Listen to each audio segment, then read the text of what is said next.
Capitalism, एक भूत की कहानी।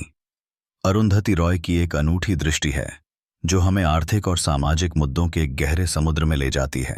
यह कहानी दर्शाती है कि कैसे कैपिटलिज्म ने हमारे समाज में एक भूत के रूप में जगह बना ली है, एक ऐसा भूत जो हर कदम पर हमारी स्वतंत्रता और सामूहिकता को निगल रहा है।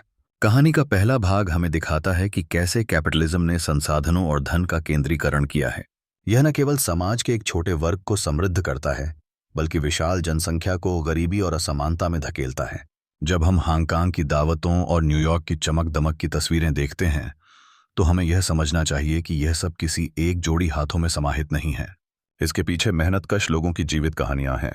इस गहरी खाई के पार रॉय हमें याद दिलाती हैं कि क्रांति का बीज हमेशा उस जमीन में होता है जहां संघर्ष होता है। हमें संघर्ष में जुड़े रहने की आवश्यकता है, व्यक्तिगत और सामूहिक दोनों स्तरों पर।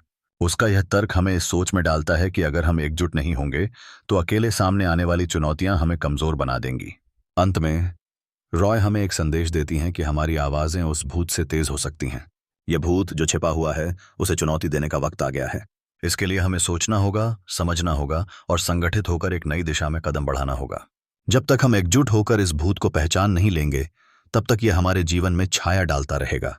कैपिटलिज्म, एक भूत की कहानी हमें यह सिखाती है कि हम खुद को उसके दायरों से बाहर निकाल सकते हैं। हमें उन विकल्पों की ओर बढ़ना होगा जो हमारे समुदायों की समृद्धि को बढ़ावा देते हैं।